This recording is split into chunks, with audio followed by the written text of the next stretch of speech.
categories of work that are prohibited on Shabbat. 11 of the 39 Melachot are the activities that go into baking the bread, the lechem panim that was put in the sanctuary, the Mishkan, every week. And then also the activities that went into making any of the dyes that were used for the fabrics. Choresh was the first melacha that we covered, and that's all the preparations for the ground for planting. So, of course, the next step is obvious. That would be the planting. And in Hebrew, that's called Zoraya. But Zoraya includes not just the literal planting, but all the activities that go into improving a plant's ability to grow. That includes dropping or planting a seed in the ground wherever it's possible for it to grow, watering plants, all the steps in cultivating, pruning, trimming, weeding, spraying insecticides on the plants, even covering them to protect them from the cold would be a prohibition on Shabbat. Now, this does not only apply to plants that are outside, but also any potted plants that you have indoors, and even if you are moving them outdoors. So it would be a violation of Zoraya to plant seeds or flowers in a pot or to feed or water them on Shabbat. So what are some of the practical applications for Zoraya? Some are obvious. If gardening is one of your favorite hobbies, Shabbat would become a day where instead of working out in the yard, you would sit back, relax, and just enjoy the garden and thank Hashem for the beauty that He's brought forth from your labors. Turning on sprinklers for Shabbat would be a prohibition.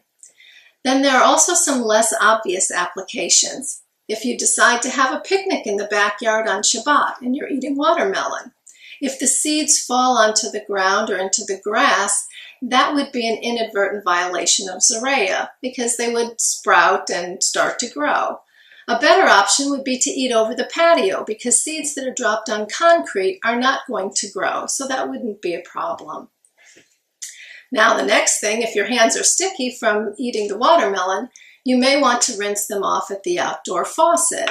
But a better option may be to just go inside to rinse your hands off, especially if your faucet outdoors is going to pour water onto the lawn or onto a flower bed. If the outdoor furniture has water puddled on it from a rain and you now want to use it on Shabbat, pouring the water off onto the grass could be considered watering the lawn. There is no prohibition of opening drapes on Shabbat. However, if you are opening the drapes only to give sunlight to a plant, that would be considered Zoraya because it's going to improve the plant's ability to grow. Having fresh cut flowers for Shabbat is a beautiful tradition. It is best to have them prepared and in the vase prior to Shabbat because putting flowers into water, even though they've already been cut off from their source of growth, it is going to cause the blooms to open more fully, and that would be considered Zoraya. Another less obvious application would be placing a potted plant onto the grass or the soil.